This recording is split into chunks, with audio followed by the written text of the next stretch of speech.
हमारी लड़ाई कोई कवर नहीं करता, हमें कोई तवज्जो नहीं देता। हम दलित बहुजन समाज इस देश में कीड़े मकोड़े की तरह हैं। ये हमारे साथ, ये तो संविधान है जो हम बचे हुए हैं, जिसकी बदौलत आज आप बैन करो कैमरा, ये प्रोटेस्ट, ये दिन रात का धरना यहाँ लगा है, संविधान की इजाज़त है। वरना ये लोग तो हमें मार के रख दे, जीने ना दे, कब यूनिवर्सिटी तो दूर दुनिया से ही भगा दे। जितने बड़े गुंडे हमारे साथ दिन रात ही अपमान कर रहे हैं, दिन रात इस तरीके की। ये तो बहुजन बेटी एक एग्जाम्पल है जो आपके सामने आके बोल रही है, इंसाफ की लड़ाई लड़ रही है। 2 साल हो गए मुझे ये सारी चीज़ें झेलते हुए, लेकिन अभी तक आरोपी जो है, जिसके ऊपर SC/ST एक्ट में FIR है, आरोपी पे मैं बार बार कहूँगी एक महिला है। मेरे को शर्म आती है एक महिला होने के नाते एक महिला के बारे में ऐसा बोलते, बट बोलना है। क्रिमिनल को क्रिमिनल कहोगे आप, गुंडे को गुंडा कहोगे, बेईमान को बेईमान कहोगे, चोर ठग को चोर ठग कहोगे। वो औरत जो गुंडी है, जो क्रिमिनल है, डॉक्टर सविता रॉय, वो देख लो कुर्सी पे बैठी है, बेगुनाह सड़क पे है, उसके ऊपर चार्जशीट जमा हो चुकी है SC/ST एक्ट के अंदर। क्या वाइस चांसलर साहब को नहीं दिख रहा? आज आप लोग यूनिवर्सिटी के गेट नंबर 4 पे खड़े हो, क्यों आई हूँ मैं यहाँ पे? अपने हक के लिए, न्याय के लिए। मुझे नहीं चाहिए नौकरी, मेरे अंदर इतनी काबिलियत और क्षमता है, जिस दिन मुझे नौकरी करने में कहीं पे भी कर लूँगी। लेकिन मेरा समाज मर जाएगा, कुचला जाएगा। मेरे समाज के जो बच्चे भविष्य देखते हैं अपना, दिल्ली जैसे विश्वविद्यालय जैसे यूनिवर्सिटीज़ में पढ़ने के लिए सपना देखते हैं, शिक्षक पढ़ाने का सपना देखते हैं, अगर वो दलाली नहीं करते तो आप यहाँ नहीं रह सकते।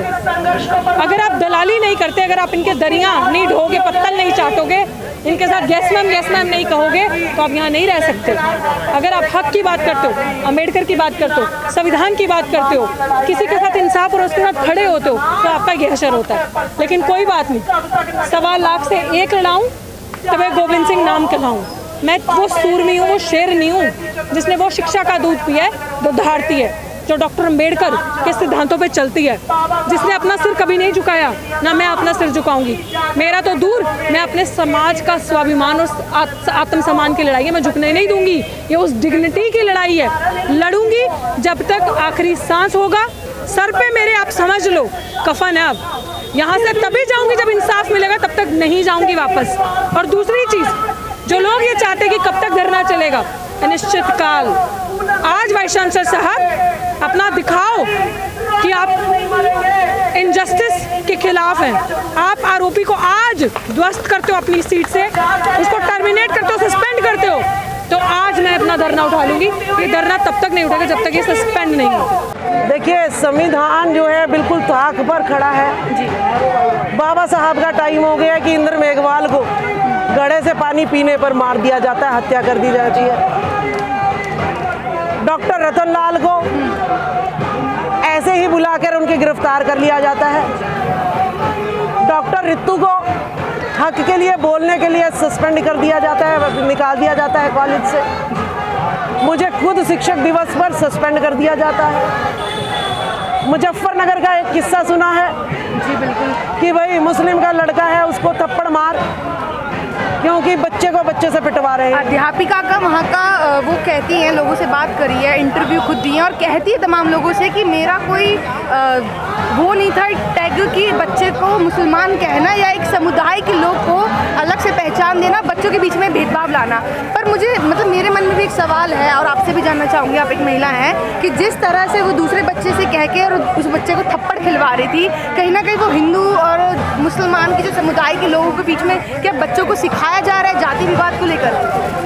देखिए, अब मैं जो है, ये आदमी ये खड़े हैं जी, और ये मुझे टच कर दें जी कि जी मुझे पता नहीं था कि आप महिला हो। अच्छा, वो भी यही बात कह रही है, क्लास की शिक्षिका जी, उसे यह पता नहीं है कि हिंदू मुसलमान का मुद्दा चला हुआ है। बिल्कुल। और ये बच्चा मुस्लिम है कि हिंदू है, और तू फिर ऐसे कांड करा रही है जी। और फिर कह रही है ना समझ बन रही है, कब तक ढोंग करोगे? कहती है कि मैं विकलांग हूँ, इस चक्कर में मैंने दूसरे बच्चे को बुलवा के थप्पड़ मरवाया है उससे। अच्छा, हाँ।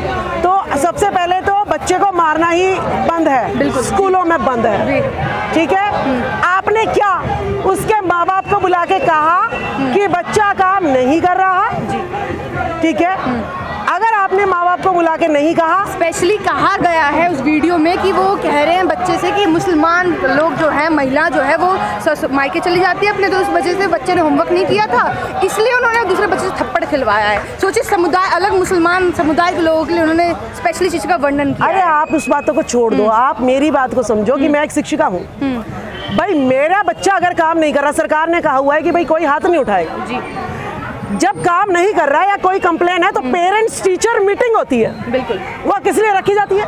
उसके पेरेंट्स को बुलाओ, माँ गई है, बाप तो नहीं गए ना, उसको बुलाओ, बहन भाई को बुलाओ, बड़े को, और उसको कंप्लेन करो। जब आप ही नहीं मार सकते तो कोई बच्चा कैसे मार सकता है? ये तो बहुत ज्यादा अपराध है, ये तो बाल अपराध में आता है। अच्छा। कि एक बच्चे को दूसरे बच्चे से आप पिटवा रहे हैं, उसे शिक्षा की जगह मारपीट की ट्रेनिंग दे रहे हैं। उत्तर प्रदेश में वैसे कहा जाता है कि वहाँ का लॉ एंड ऑर्डर में काफ़ी चेंजेस आ गए हैं, काफ़ी जो आरोपी होते थे वहाँ की सारी चीज़ें थम गई है। इस हादसे के बाद, इस वीडियो वायरल के बाद, जो 24 अगस्त को लगातार बहुत तेज़ी से वायरल हो रहा है तमाम सोशल मीडियाज़ के हैंडल्स के ऊपर, आपको लगता है कि ऐसी चीज़ें अभी भी वहाँ पे कायम हो रही है और जिस तरह लॉ एंड ऑर्डर को कहा जाता है कि कम हो गया है? अच्छा, जो बलात्कार के केस आ रहे हैं फिर वो यूपी के आ रहे हैं तो कहीं और के आ रहे हैं, या वो नेगेटिव फर्जी आ रहे हैं? मनीषा वाल्मीकि का योगी के कारण केस में ही तो जो है ना वो किया है, न्याय मिल गया उसको। तो ये तो स्वर्णवादियों के लिए तो तुरंत एक्शन है। कंगना रनौत को तो तुम Z+ सुरक्षा दे रहे हो हैं, और जो स्वामी प्रसाद मौर्य ये कह रहा है कि भाई मस्जिद तोड़वाओगे वे तो मंदिर निकलेंगे, और मंदिर तोड़वाओगे तो बौद्ध विहार निकलेंगे। अच्छा। और उस पर जो है ओबीसी का ही अरुण सैनी जो है जूता फेंकता है, तब तो कोई एक्शन नहीं लेती होगी सरकार। जो स्वामी प्रसाद मौर्य को कोई Z+ सुरक्षा नहीं दे रही, उल्टा उनके अगेंस्ट और खड़ा करवा रही है।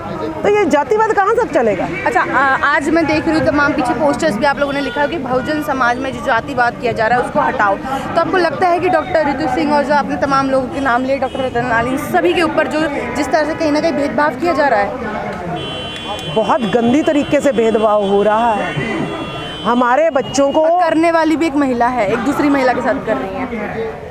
देखिए, स्वर्ण जाति की महिलाओं कर रही हैं मोस्टली। अच्छा। मैंने गिना दिया, अमिता बसीन, सुनीता भारद्वाज, आपने त्यागी, ठीक है, ये सविता रॉय, कौन सी महिला है ये? देखो कौन सी महिला है।